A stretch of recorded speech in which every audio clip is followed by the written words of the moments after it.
Assalamualaikum warahmatullahi wabarakatuh. Apa kabar teman-teman semuanya? Bersama aku Devi Puspita. Untuk kamu yang baru pertama kali klik channel @life, selamat datang. Jadi channel @life adalah channel psikologi yang membahas tentang masalah kehidupan sehari-hari dan menawarkan solusi bagaimana cara mengatasinya, dan harapannya dengan itu ketika dilakukan kita semua akan lebih mudah untuk bahagia dengan perasaan yang lebih lega. Dan selain itu kita juga menawarkan layanan teman cerita dengan cara gampang banget, kamu tinggal DM ke Instagram yang ada di description box. Kami siap menjadi teman cerita kamu. Dan tujuan @life menyediakan layanan teman cerita adalah agar beberapa orang yang mengalami masalah atau gangguan dalam perasaan, dia bisa ada tempat atau sarana untuk mengeluarkan unek-uneknya, untuk mengeluarkan keluh kesahnya, agar tidak terbiasa memendam perasaan, memendam emosi yang itu tidak baik untuk kesehatan mental dan juga bisa ngefek ke kesehatan fisik jika itu dibiarkan terus-terusan. Ngomongin tentang memendam perasaan, memendam emosi, jadi video ini spesial buat kamu yang sering kali memendam emosi dan juga perasaan yang selama ini kamu rasakan dan itu membuat perasaan kamu tidak nyaman. Jadi tonton videonya sampai akhir ya. Memendam emosi, jadi emosi apa aja yang dimaksud dalam video ini? Jadi emosi marah, emosi sedih, emosi kecewa, atau emosi merasa bersalah yang barangkali kamu rasakan dan itu membuat kamu merasa tidak nyaman. Jadi teman-teman, biar kamu lebih mudah untuk membayangkannya, memendam emosi itu halnya seperti ini. Bayangkan ada sebuah wadah, ini kita bayangkan adalah wadah emosi, kemudian beberapa emosi yang kamu rasakan itu kamu masukkan satu persatu di situ selama akumulasinya, misalkan berapa tahun, berapa lama sampai saat ini kamu tumpuk, kamu biarkan, kamu pendam di sana. Dengan mungkin ada anggapan dia akan menghilang begitu saja, dia akan larut seiring berjalannya waktu dan semua akan baik-baik saja kok. Terus kemudian kamu tutupin hingga tanpa sadar, setelah itu kamu tumpuk lagi dan lain-lain. Ini wadahnya tidak muat, terus akhirnya apa? Akhirnya isinya luber kemana-mana. Luber kemana-mana berefek kepada sekitarnya. Luberannya ini berefek kepada sekitarnya yang barangkali wujudnya adalah dampak yang kamu rasakan. Misalkan kamu bingung mengenali perasaan yang kamu rasakan pada saat itu, misalkan kamu sedih atau tidak tahu ini perasaan apa, tidak tahu bagaimana cara mengatasinya, sehingga akhirnya merasa rumit dan juga tidak tahu harus berbuat apa. Itu gambaran utama. Atau gambaran yang lain, ilustrasinya seperti ini, barangkali kamu pernah dengar sebelumnya. Bayangkan diri kamu berada dalam sebuah ruangan, dan ruangan itu misalkan backgroundnya putih semuanya, kamu berada di situ sendirian. Kemudian kamu lihat itu ada beberapa barang di sana, kamu tutupin pakai kain putih yang senada warnanya dengan tembok yang ada di situ, hingga akhirnya menyatu dengan ruangan dan terlihat tidak ada apa-apa.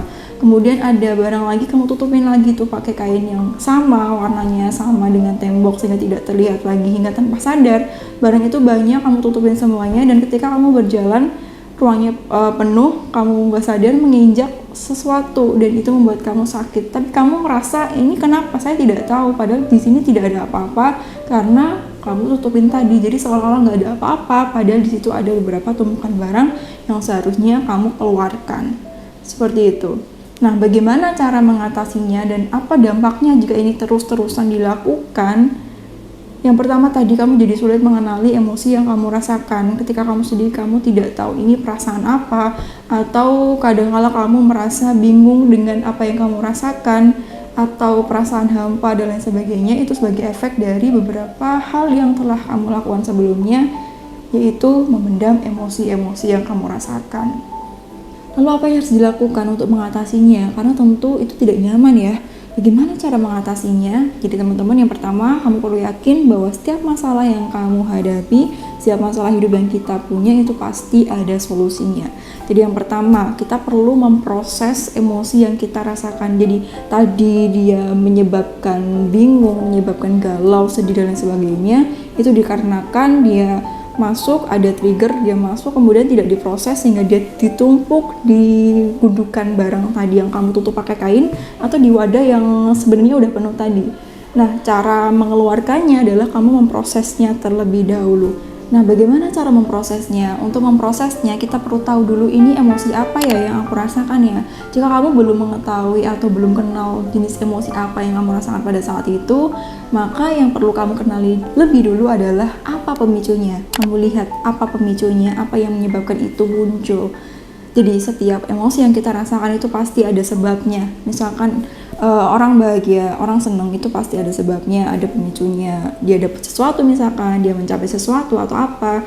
Kemudian seseorang sedih, biasanya juga ada sebabnya. Misalkan dia habis diabaikan, ditolak atau apapun itu. Nah, contoh dalam hal ini misalkan emosi yang kamu rasakan adalah emosi sedih yang kamu rasakan. Emosi sedih karena apa? Misalkan kamu belum sadar ini rasa apa ya yang aku rasain ya.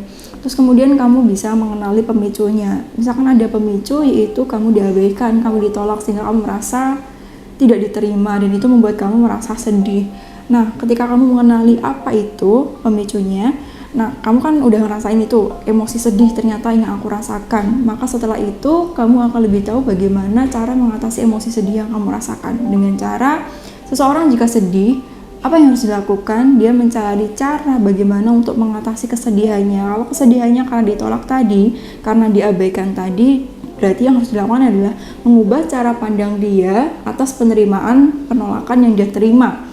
Dengan cara seperti ini, yang sebelumnya dia menerima penolakan itu sebagai pengabaian atau merasa dari dirinya tidak baik, merasa dirinya tidak cukup, dia merubah penolakan ini artinya dengan sebuah hal untuk perbaikan diri. Oh, berarti aku diberi kesempatan untuk memperbaiki diri lagi. Oke, berarti diberi kesempatan untuk meningkatkan kualitas diri aku setelahnya. Apa yang bisa aku perbaiki dari ini agar selanjutnya aku bisa lebih berdamai dengan diri aku dan akhirnya menerima penerimaan dari diri sendiri.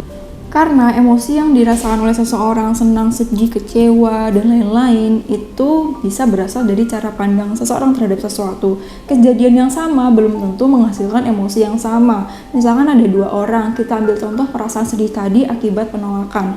Ketika seseorang melihat si A, misalkan si A melihat penolakan sebagai sesuatu yang menurunkan harga dirinya, membuat dirinya merasa tidak diterima, membuat dirinya merasa tertolak dan tidak cukup baik gara-gara itu. Kemudian efeknya dia merasa sedih. Jadi melihat penolakan ini sebagai bentuk penghinaan.